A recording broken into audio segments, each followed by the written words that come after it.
दोस्तों स्वागत है आपका हमारे इस YouTube चैनल पर। आज हम आपको एम लक्ष्मीकांत में मैंने कैसे नोट्स बनाए हैं उसको मैं दिखाने वाला हूं आपको, और साथ ही साथ आपको ये भी पता चलेगा कि एम लक्ष्मीकांत के नोट्स कैसे बनाते हैं, और इसी नोट्स से हम लोग रिवीजन करेंगे।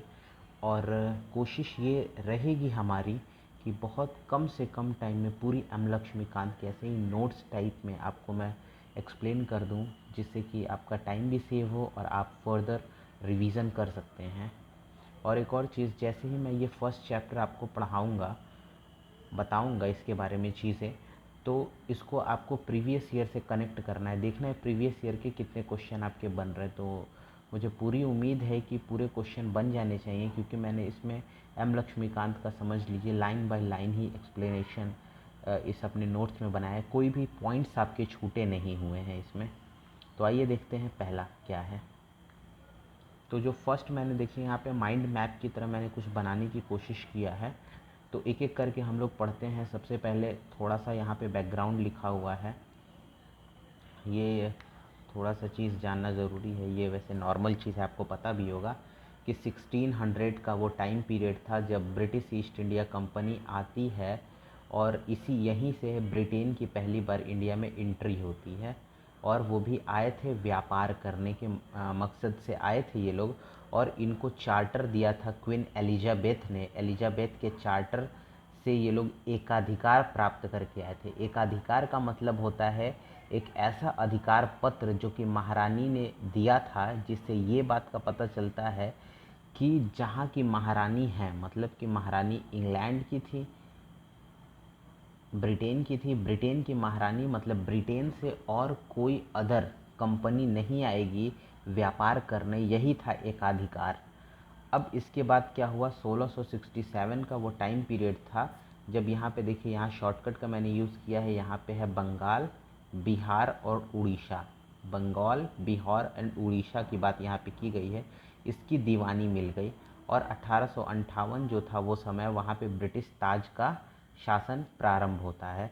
और 26 जनवरी 1950 का टाइम जो था, वहाँ पे संविधान अस्तित्व में आया।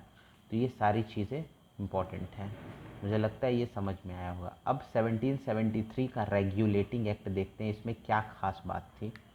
तो जब हम लोग 1773 के रेगुलेटिंग एक्ट की बात करें, तो इसमें देखेंगे सबसे पहले बंगाल के जो जी मतलब गवर्नर हैं, बंगाल के गवर्नर को बंगाल का गवर्नर जनरल बना दिया गया। मतलब एक एक्स्ट्रा नाम दो जोड़ दिया गया, गवर्नर था तो गवर्नर जनरल कर दिया गया। प्लस इसके साथ 4 सदस्यीय कार्यकारी परिषद भी बनाया गया। 4 सदस्यों की एक कार्यकारी परिषद भी बनाया गया। और ध्यान रखना है आपको ये चीज़ कि जो बंगाल के प्रथम गवर्नर जनरल बने थे वो वॉरेन हेस्टिंग्स बने थे। तो यहाँ पे ये पॉइंट्स हो गए। अब यहाँ पे देखिए, एक मैप के थ्रू मैंने यहाँ पे समझाने की कोशिश की है कि उस समय का सिनेरियो क्या था। तो यहाँ पे मैंने बनाया है मुंबई के गवर्नर जनरल, यहाँ पे मैंने बनाया मद्रास के गवर्नर जनरल। मुंबई के गवर्नर जनरल को और मद्रास के गवर्नर जनरल को बंगाल के गवर्नर जनरल के अधीन कर दिया गया था। इतने से हमें पता चलता है ये वाले पॉइंट से कि मुंबई के गवर्नर जनरल मद्रास के गवर्नर जनरल को बंगाल के गवर्नर जनरल के अधीन यहाँ कर दिया गया था। और 1774 में सुप्रीम कोर्ट की स्थापना होती है कलकत्ता में। अब ये जो सुप्रीम कोर्ट होता है उसमें एक मुख्य न्यायाधीश प्लस 3 अन्य सदस्य होते हैं। इतनी चीज़ आपको क्लियर हो गई। उसके बाद है चौथे नंबर पे कंपनी का जो कर्मचारी रहता है, कंपनी के कर्मचारी जो लोग रहते हैं उनको 2 चीज़ें करना मना था। एक तो निजी व्यापार करना, ऐसा नहीं है कि कंपनी के व्यापारी अपना खुद का व्यापार लेके बैठ गए, ये चीज़ गलत थी। तो निजी व्यापार करने पर प्रतिबंध लगा दिया गया। साथ ही साथ भारतीयों से वो लोग उपहार या फिर रिश्वत नहीं ले सकते थे। तो इतनी चीज़ें समझ में आ गई होगी। अब एक 5वें पॉइंट में है कि यहाँ पे कोर्ट ऑफ एक डायरेक्टर बना दिया गया। कोर्ट ऑफ जो डायरेक्टर था वो ब्रिटिश सरकार, कोर्ट ऑफ डायरेक्टर बनाया क्यों गया था, बनाया इसलिए गया था ताकि ये लोग ब्रिटिश सरकार का कंपनी पर नियंत्रण को बढ़ा दिया जाए। कंपनी के नियंत्रण को बढ़ाने के लिए ये कोर्ट ऑफ डायरेक्टर बनाया गया था। और कोर्ट ऑफ डायरेक्टर जो था वो ब्रिटिश सरकार को जानकारी देना ही होता था। और कुछ जानकारी जैसे राजस्व संबंधित जानकारी, नागरिक संबंधित जानकारी और सैन्य मामलों संबंधी जानकारी देना पड़ता था। ये हमारा पहला कंप्लीट हुआ है 1773 का रेगुलेटिंग एक्ट। अब देखते हैं नेक्स्ट क्या है। दूसरा है हमारा 1781 का संशोधन अधिनियम, जिसको दूसरे शब्दों में एक्ट ऑफ सेटलमेंट या फिर बंदोबस्त कानून भी कहा जाता था। यहाँ पे जो था सुप्रीम कोर्ट के क्षेत्राधिकार से कुछ चीज़ों को बाहर निकाल दिया गया। सुप्रीम कोर्ट के क्षेत्राधिकार से बाहर चीज़ों को निकाला गया था, जैसे कि गवर्नर जनरल और उसकी काउंसिल को सुप्रीम कोर्ट के क्षेत्राधिकार से बाहर निकाल दिया गया था। मतलब कि अगर ये लोग कोई भी कृत्य करेंगे तो उसके लिए सुप्रीम कोर्ट इनको सज़ा नहीं दे सकता था। ये सीधा सीधा साधारण भाषा में मतलब है। कंपनी के जो सेवक थे उनकी कार्यवाहियों के लिए सुप्रीम कोर्ट के क्षेत्राधिकार से बाहर कर दिया गया था। ऐसा है कि कंपनी के जो सेवक जो भी कार्य करते थे उनके कार्य को ऐसा नहीं है कि सुप्रीम कोर्ट में कोई भी क्लेम कर सकता था। मतलब सुप्रीम कोर्ट के क्षेत्राधिकार से उनकी कार्य बाहर थी कंपनी के सेवकों की। राजस्व संबंधी मामला या फिर साथ ही साथ राजस्व कर संबंधित मामला भी सुप्रीम कोर्ट के क्षेत्राधिकार से बाहर कर दिया गया था। और यहाँ जो सुप्रीम कोर्ट का क्षेत्राधिकार में कुछ चीज़ों को शामिल किया गया था, जैसे कलकत्ता के सभी निवासियों को सुप्रीम कोर्ट के क्षेत्राधिकार में शामिल कर दिया गया था, कलकत्ता के निवासियों को। और हिंदू के लिए हिंदू कानून, मुस्लिम के लिए मुस्लिम कानून बना दिया गया था इसी अधिनियम में, 1781 के अधिनियम में। प्रांतीय न्यायालय की अपील, अब प्रांतीय न्यायालय की अपील जो थी वो गवर्नर जनरल इन काउंसिल के यहाँ होती थी, न कि सुप्रीम कोर्ट में। सुप्रीम कोर्ट में न होकर प्रांतीय न्यायालयों की अपील अब गवर्नर जनरल इन काउंसिल के यहाँ होती थी। गवर्नर जनरल इन काउंसिल को प्रांतीय न्यायालय एवं काउंसिलों नियम बनाने और हटाने के लिए अधिकृत थी। मतलब कि यहाँ पे समझना ये है कि गवर्नर जनरल इन काउंसिल जो थे वो प्रांतीय न्यायालय और काउंसिलों के ऊपर नियम बनाना हो या हटाना हो उसके लिए अधिकृत थे। मतलब बना सकते थे या हटा भी सकते थे। तो यहाँ तक समझ में आया। अब नेक्स्ट देखते हैं क्या है। उसके बाद आता है 1784 का पिट्स इंडिया एक्ट। इसमें दो चीज़ें थी, राजनीतिक और वाणिज्यिक। ये दोनों कार्यों को अलग कर दिया गया, पृथक कर दिया गया, अलग कर दिया गया। और राजनीतिक कार्यों का प्रबंधन करने के लिए बोर्ड ऑफ कंट्रोल, जिसको हम लोग कह सकते हैं नियंत्रण बोर्ड, संभालता था। और वाणिज्यिक कार्यों का अधीक्षण जो है वो निदेशक मंडल करता था। तो देखिए दो मंडल बना दिए गए, इसीलिए यहाँ पे द्वैध शासन व्यवस्था स्टार्ट हो गई, यहाँ ऐसा कहा जाता है। अब यहाँ पे जो बोर्ड ऑफ कंट्रोल की शक्ति थी वो नागरिक, सैन्य और राजस्व का नियंत्रण करना भी इसी के शक्ति के अंतर्गत आता था। तो ये बहुत ही छोटा सा पॉइंट था 1784 का पिट्स इंडिया एक्ट। आगे देखते हैं क्या है। अगला जो है 1793 93 का चार्टर कानून। इसमें ये था कि काउंसिल के निर्णय जो थे अब ये कार्नवालिस के हिसाब से परिवर्तन किए गए थे। काउंसिल के निर्णय कार्नवालिस के हिसाब से भविष्य के सभी एक छूट गया है। इसके पहले जो था, इसके पहले ये वाला था 1786 का अधिनियम, ये वाला छूट गया था। तो 1786 का अधिनियम था, इसमें कार्नवालिस ने पद स्वीकार करने के लिए दो शर्तें रखी थी। पहला ये शर्त रखा था कि विशेष मामलों में अपनी काउंसिल के निर्णय को मानने के लिए बाध्य न हो। मतलब ऐसा नहीं हो, निर्णय नहीं मानने का अधिकार दिया जाए। मतलब कि जो विशेष मामले हो उसमें अपनी काउंसिल का ऐसा नहीं कि निर्णय मानना ज़रूरी है, इसका अधिकार उसने मांगा। साथ ही साथ इसने बोला कमांडर इन चीफ जो होता था उसका अधिकार भी हमें मिले। तो ये ओवरऑल 1786 के अधिनियम में ये इतनी पॉइंट्स हो गई। अब उसके बाद आता है 1793 का चार्टर कानून। अब यहाँ पे देखिए जो कार्नवालिस काउंसिल के निर्णय जो कार्नवालिस के संबंध में थे कि काउंसिल के निर्णयों को मानने के लिए बाध्य न हो, उसी को भविष्य के सभी गवर्नरों के लिए विस्तारित कर दिया गया, उसको बढ़ा दिया गया। भारत व्यापार का एकाधिकार जो है वो 20 वर्ष तक बढ़ा दिया गया। भारत में व्यापार के एकाधिकार को, कंपनी के व्यापार के एकाधिकार को 20 वर्ष तक बढ़ा दिया गया। यहाँ पे बोर्ड ऑफ कंट्रोल के जो सदस्य थे, बोर्ड ऑफ कंट्रोल के जो सदस्य थे उसके भारतीय राजस्व से पैसा दिया जाने लगा। तो भारतीय राजस्व से यहाँ पैसा दिया जाने लगा। उसके बाद जो बॉम्बे है, मद्रास है, इनकी जो सरकार है के ऊपर नियंत्रणकारी शक्तियाँ प्रदान की गई। मतलब बॉम्बे और मद्रास की सरकारों के ऊपर नियंत्रणकारी शक्तियाँ प्रदान की गई, मतलब इनको नियंत्रण करने की कोशिश की गई या फिर शक्तियाँ प्रदान की गई। कमांडर इन चीफ जो था, गवर्नर जनरल काउंसिल सदस्य होने की अनिवार्यता ख़त्म कर दी गई। ये भी याद रखना है, ध्यान रखना है आप। उसके बाद उसके बाद आता है चार्टर कानून 1813 का। तो व्यापारिक एकाधिकार अब समाप्त हो गया और केवल चाय और चीन पर व्यापारिक एकाधिकार समाप्त नहीं हुआ। अब यहाँ पे जो ईसाई मिशनरियाँ थी उनका आगमन हो गया। पश्चिमी शिक्षा या फिर पाश्चात्य शिक्षा का प्रचार प्रसार होने लगा। मतलब कि वेस्टर्न एजुकेशन, जो अंग्रेज़ों की पढ़ाई थी, मतलब इंग्लिश से रिलेटेड जो चीज़ें थी, उनका प्रचार प्रसार होने लगा।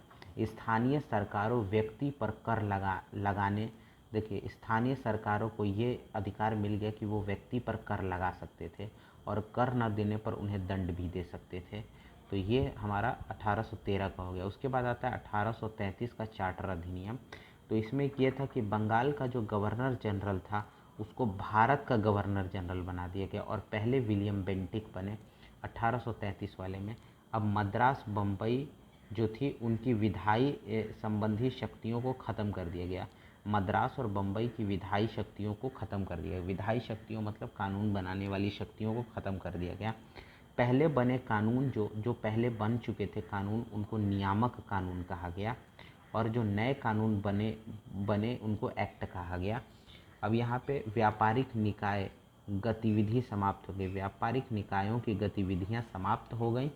अब सिविल सेवा में खुली प्रतियोगिता का प्रयास किया गया, लेकिन बोर्ड ऑफ डायरेक्टर्स के विरोध की वजह से ऐसा कर नहीं पा सकी। लेकिन इसमें खुली सेवा के प्रयासों की बात की गई। उसके बाद 1853 का चार्टर अधिनियम। इसमें यह था कि सिविल सेवा की खुली प्रतियोगिता का यहाँ आरंभ कर दिया गया और 1853 में, और 1833 में बात की गई थी लेकिन प्रस्ताव नहीं किया जा सका। और क्योंकि खुली प्रतियोगिता का आरंभ हुआ और इसी के लिए 1854 में मैकाले समिति बनाई गई।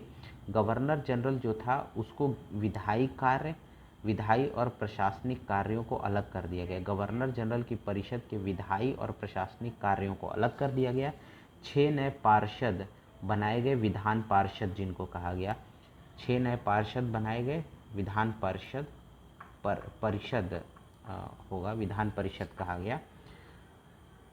6 नए पार्षद बनाए गए जिन्हें विधान परिषद कहा गया। गवर्नर जनरल जो था वो नई विधान परिषद, गवर्नर जनरल जो था उसके लिए नई विधान परिषद बनाई गई जिसका नाम था भारतीय विधान परिषद। भारतीय विधान परिषद। गवर्नर जनरल जो था उसकी परिषद में 6 नए सदस्यों का चुनाव हुआ। 6 नए सदस्यों का चुनाव, परिषद में 6 नए सदस्यों का चुनाव हुआ। क्योंकि 6 परिषद बनाए गए तो 6 सदस्यों का तो चुनाव होना ही है। बंगाल, मद्रास, बम्बई और आगरा, इन 4 जगहों से 6 नए सदस्यों का चुनाव हुआ। तो यहाँ तक मुझे लगता है कि यह समझ में आया होगा। देखिए, एक हमारा ये वाला टॉपिक कंप्लीट होता है कि कंपनी का शासन 1773 से लेकर 1858 तक हमने पढ़ लिया और कितना सिंपल था। मुझे लगता है कि मात्र हमने 13 मिनट्स में ही ये पूरा पढ़ लिया। अगर आप वैसे रीडिंग करेंगे तो आपको बहुत टाइम लग जाएगा। नोट्स बनाने से यही फ़ायदा होता है। अब यहाँ पे देखते हैं, अब भारत शासन, ताज का शासन 1858 से 1947। तो 1858 का भारत शासन अधिनियम सबसे पहले देख लेते हैं। तो जो 1858 का भारत शासन अधिनियम था वहाँ पे गवर्नर जनरल का अब नाम बदल के वाइसराय रख दिया गया और पहले कैनिंग बने। शासन जो था वो अब विक्टोरिया ने अपने हाथों में ले लिया, महारानी विक्टोरिया ने। अब यहाँ पे नियंत्रण बोर्ड और निदेशक कोर्ट समाप्त कर दिया गया। जो पहले वाणिज्य को कंट्रोल करने के लिए निदेशक और राजनीतिक कंट्रोल करने के लिए मामलों को नियंत्रण बोर्ड बनाए गए थे, उनको समाप्त कर दिया गया। इसीलिए कहा जा सकता है द्वैध शासन यहाँ पे समाप्त हुआ। भारत जो है वो राज्य सचिव का पद भारतीय प्रशासन पर संपूर्ण नियंत्रण था। यहाँ पे भारत भारत के लिए राज्य सचिव का पद एक नया बनाया गया जिसका भारतीय प्रशासन पर पूरा नियंत्रण होता था। अब जो राज्य सचिव जो था वो ब्रिटिश कैबिनेट का सचिव होता था, ब्रिटिश कैबिनेट का सचिव होता था और ब्रिटिश का सचिव होता था, इसीलिए ब्रिटिश संसद के प्रति उत्तरदायी था। भारत राज्य सचिव जो था उसकी सहायता 15 सदस्यीय परिषद गठन करके किया जाता था। इनकी सलाह सहायता के लिए 15 सदस्य की परिषद का गठन किया जाता था, लेकिन ये मात्र एक सलाहकारी टाइप की थी, ये अपना निर्णय नहीं दे सकती थी, ये केवल सलाह दे सकती थी। भारत सचिव परिषद निगमित निकाय जिसे भारत इंग्लैंड के मुकदमे करने का अधिकार था। भारत सचिव परिषद एक निगमित निकाय थी। निगमित निकाय क्यों? क्योंकि इसे भारत और इंग्लैंड के मुकदमे करने का अधिकार था, इसलिए इसे निगमित निकाय कहा जाता है। तो यहाँ तक समझ में आ गया होगा। अब देख लेते हैं 1861 का भारत परिषद अधिनियम क्या था। ये थोड़ा सा लंबा होगा। यहाँ पे धीरे धीरे भारतीयों को यहाँ शामिल करने की बात की गई।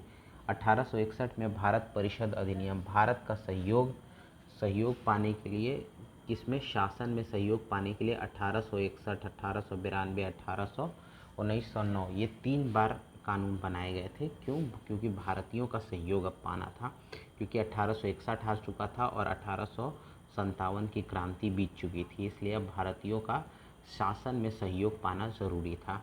कानून बनाने के लिए भारतीय प्रतिनिधि को शामिल करना शुरू किया गया। वायसराय कुछ भारतीय परिषदों में, देखिए, वायसराय कुछ भारत के परिषदों में गैर सरकारी सदस्य के रूप में नामित करने लगे। तो इन्हीं लोगों को, भारतीयों को गैर सरकारी सदस्य के रूप में नामित किया जाने लगा।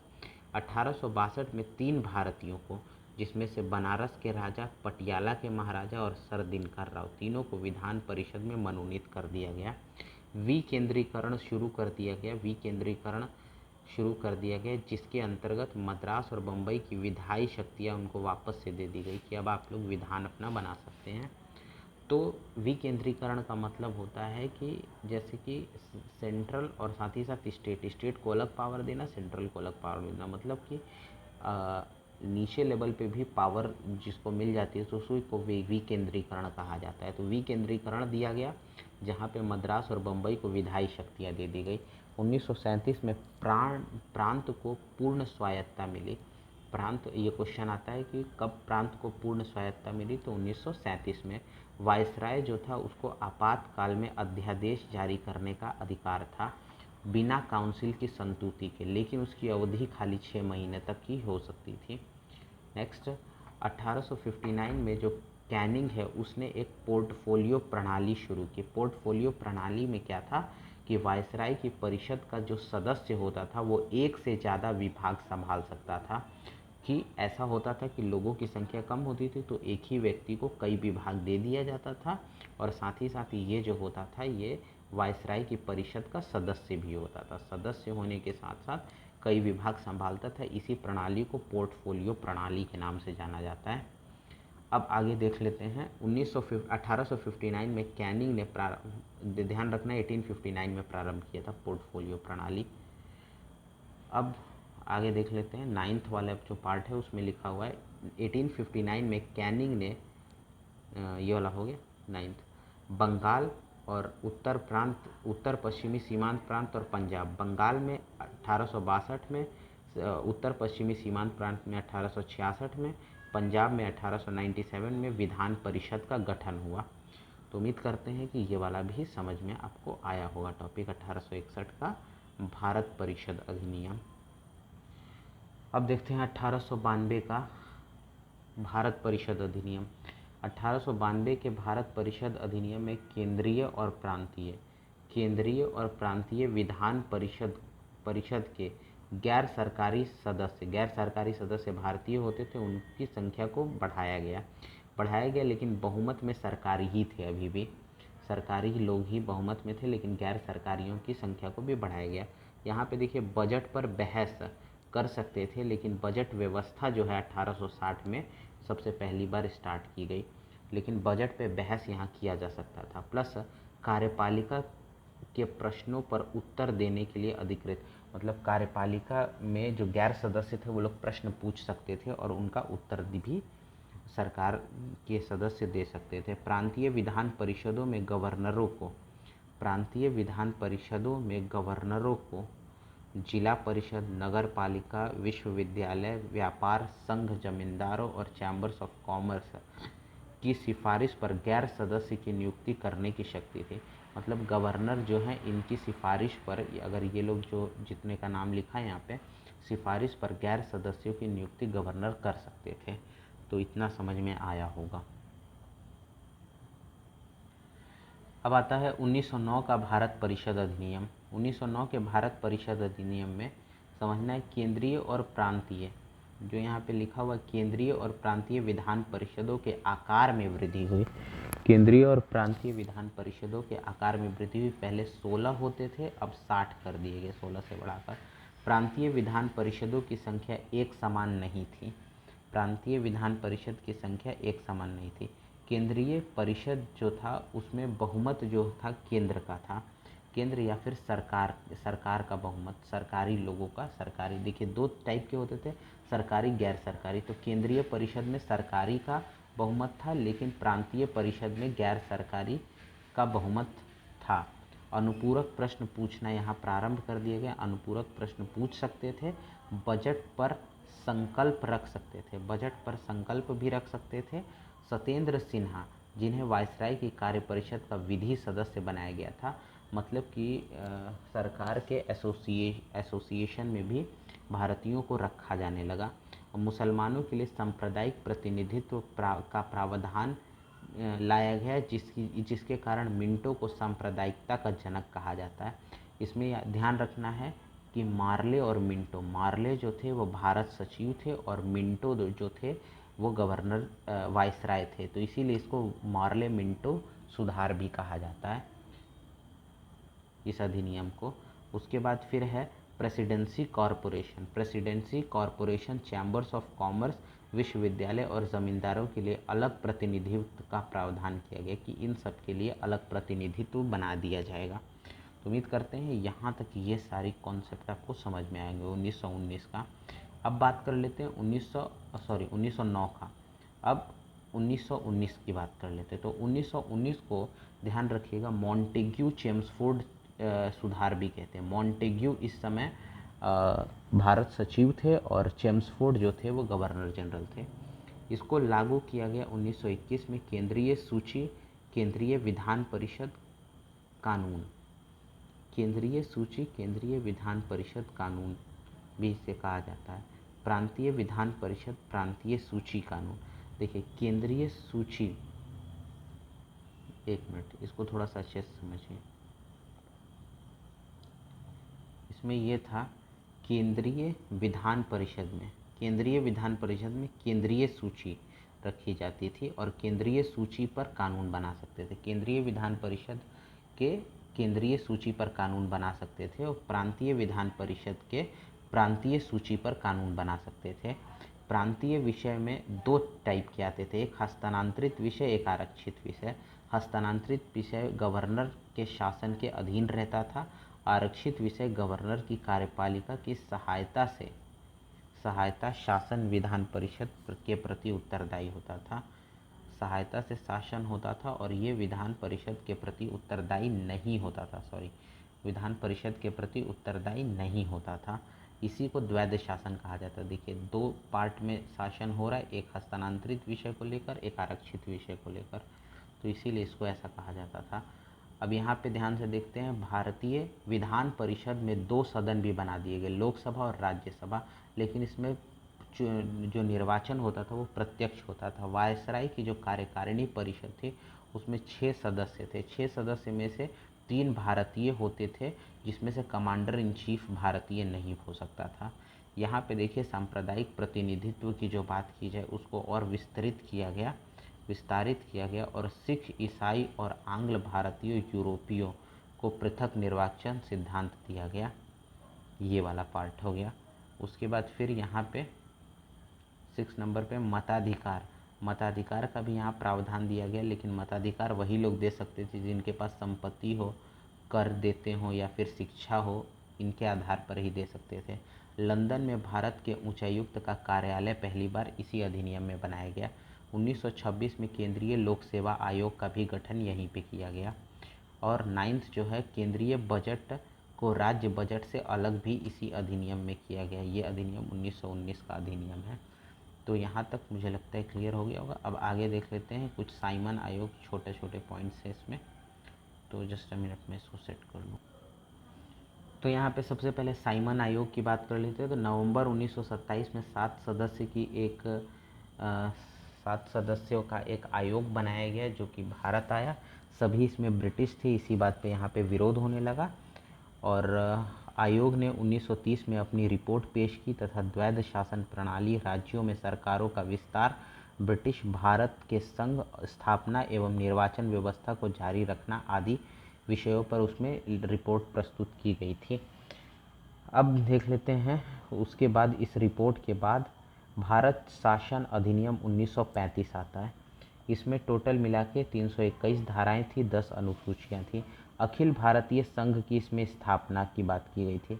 राज्य और रियासतों को एक इकाई माना गया था, एक इकाई अस्तित्व। अखिल भारतीय संघ अस्तित्व में नहीं आई क्योंकि रियासतों ने इसमें शामिल होने से इनकार कर दिया। अब यहाँ पे 3 सूचियाँ बनाई गई, केंद्र और इकाइयों के बीच में 3 सूची बनाई गई। केंद्र सूची, राज्य सूची, समवर्ती सूची। केंद्र सूची में 59 विषय, राज्य सूची में 54 विषय, समवर्ती सूची में 36 विषयों को रखा गया और अवशिष्ट शक्तियाँ वायसराय को दिया गया। प्रांतों में जो द्वैध शासन था उसको समाप्त करके प्रांतों में स्वायत्तता का शुभारंभ किया गया। 1937 में द्वैध शासन को शुरू किया गया, शुरू किया गया और 1939 में समाप्त किया गया। केंद्र में द्वैध शासन आरंभ किया गया। स्थानांतरित, अब यहाँ पे स्थानांतरित और आरक्षित विषयों को लागू करने की बात की गई, लेकिन ये वाला जो द्वैध शासन था, केंद्र में द्वैध शासन, ये लागू कभी नहीं हो सका। 11 राज्यों के 6 में द्विसदनीय व्यवस्था प्रारंभ की गई।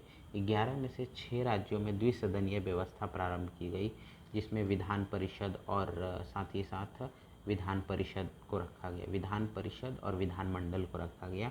ये थे बंगाल, बम्बई, मद्रास, बिहार, संयुक्त प्रांत और असम को रखा गया। दलित, महिला, मजदूर, सांप्रदायिक प्रतिनिधित्व का विस्तार किया गया। 10% जनसंख्या को मत देने का अधिकार कर दिया गया। भारतीय रिजर्व बैंक की स्थापना इसी में की गई। संघीय लोक सेवा आयोग और प्रांतीय लोक सेवा आयोग, साथ ही साथ संयुक्त लोक सेवा आयोग की स्थापना की गई। 1937 में संघीय न्यायालय की स्थापना। भारत परिषद 1858 समाप्त कर दिया गया। इंग्लैंड में भारत सचिव को सलाहकार की टीम मिल गई। तो इतनी पॉइंट याद रखना है इसमें से। अब बात करते हैं भारतीय स्वतंत्रता अधिनियम 1947। तो ये पता है 20 फरवरी 1947 को इटली ने घोषणा किया कि 3 जून होना चाहिए था। 3 जून 1947 को भारत ब्रिटिश शासन समाप्त कर दिया जाएगा और 3 जून 1947 को विभाजन होगा, जिसको माउंटबेटन योजना कही जाएगी। घोषणा किया, नहीं सॉरी, या ये सही लिखा हुआ था, इतने को घोषणा किया कि इतने तक भारतीय शासन समाप्त हो जाएगा और 3 जून को विभाजन होगा। 15 अगस्त 1947 को संप्रभु राष्ट्र घोषित कर दिया गया। 2 संप्रभु राष्ट्र बनाए गए, एक पाकिस्तान संप्रभु, एक भारत संप्रभु। वायसराय पद समाप्त कर दिया गया। डोमिनियन राज्य के गवर्नर जनरल के पद का सृजन किया गया।